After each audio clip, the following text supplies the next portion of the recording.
Tak, milí přátelé, chtěli bychom vás přivítat na dnešní silvestrovské večeři. Všechny milovníky dobrého jídla tady všichni zdravíme. Ano. Ahoj René, ahoj. Jasně, čau. Jak vás se jmenuje? Tady Roman. Já nevím, co jste udělali s velkou vy, ale jsem vařil. Ano, co jste udělali? My jsme tady si pro vás připravili spoustu nejrůznějších lahůdek.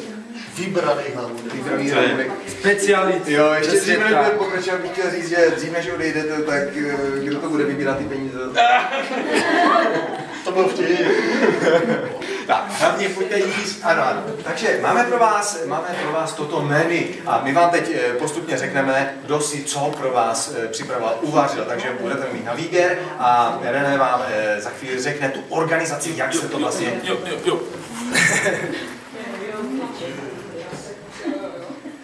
On vám to za chvilku řekne, takže Romane, takže prosím začít čím Já jsem tady přispěl trošku do mlýna, tak udělal jsem bramborový salát a uzenou rolku dala pana Stacha. Dela pana Stacha.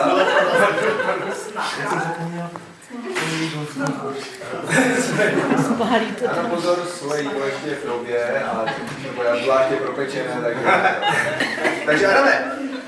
Moje dílo je vepřová specialita. Vepřová specialita, nic víc k tomu. A la gamrot. Ale to bude ostré. Výborně. Tak, a bude to s čím pak? Příloha je brambor. Ano, tak prosím, René. A v poslední řadě? Ne. V neposlední řadě. Obrácený kuřecí řízek s anglickou slaninou, cibulkou a k tomu příloha. Zelenina, brambory. Vždycky jsem přemýšlel, proč je to obrácené. No, že to se vlastně musí vyříznout taková kapsa, pak se to vlastně obrátí na ruby. Nevím proč. Ale včerejší den se to byla speciální. Tak, prosím, ty Tomáš. No.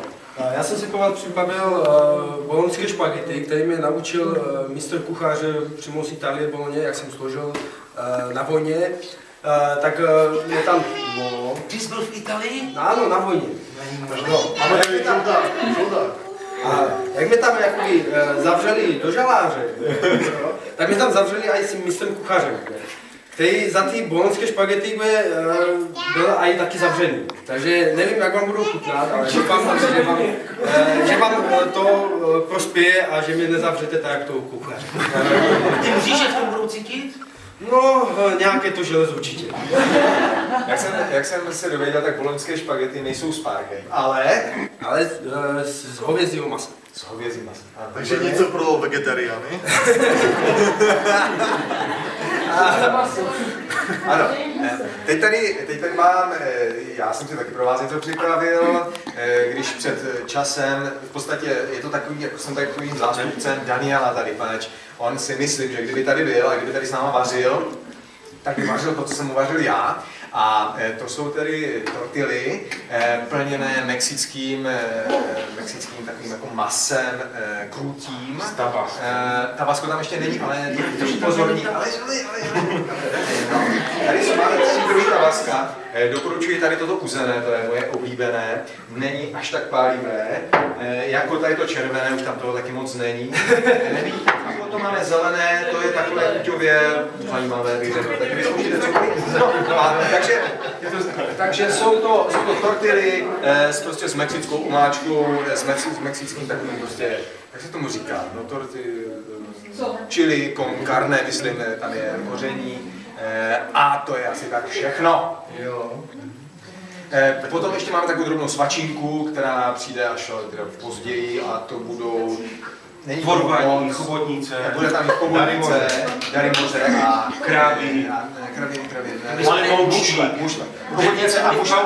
Já bych to všechno nachytal a z té Austrálie to dovez sem. Ano. Tak, výborně. Takže, René, jaká bude tedy organizace?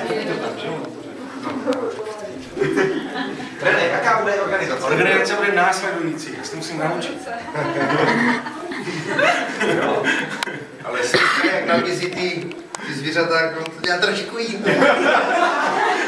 Je hezký! Bude se hodit. Tak má začít od toho psa, teda.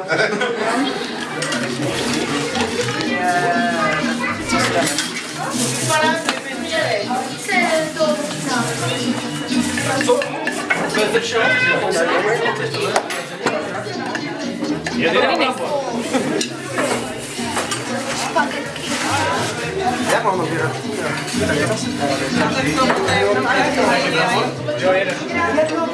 Špagety. Vemte si špagety. Velmi chutné. Asi do práce špagety.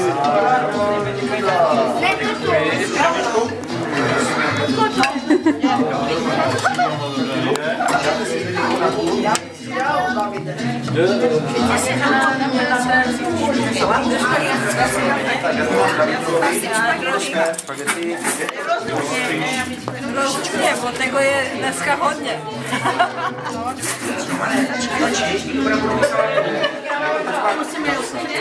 Známe, že pro všichni nemocní, zítra budeme vesela všimovat. Tak je Silvestr, ne?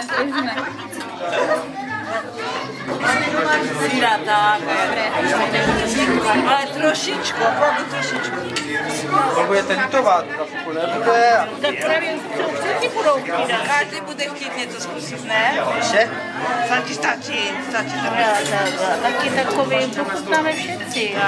Děkuji, ještě mi si rečku. To je rychlost, tak. A taky takový. Jasně. Takhle? Ještě? Přidat? Ještě jeden malinký. Jo, dám ti. No, vem sadí si pro svůj talíř.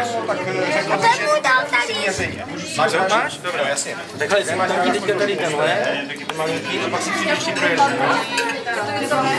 Co?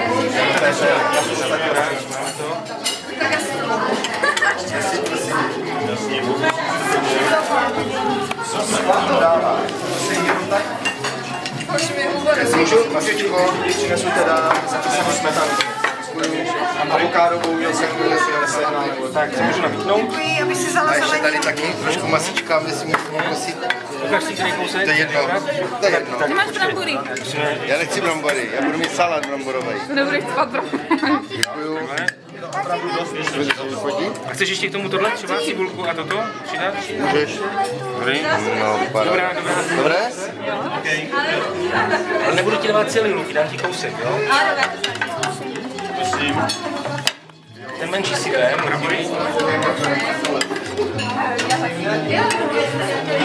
Ten druhý luk je dost, tak řekni dost.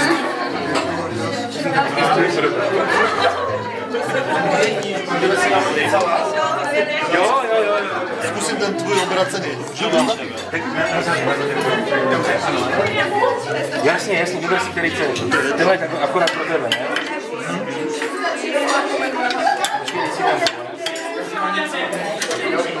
No, děkuji.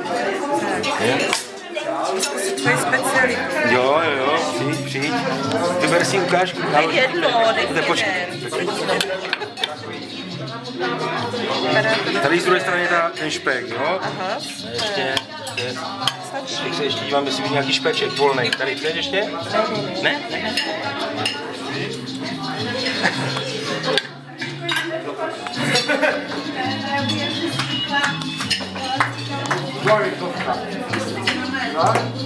Tady si dávám rezervaci, jo? Já si rád vyfotím špagety. Jak kdo kšetří. Dobře. Špagety! A la bolognese!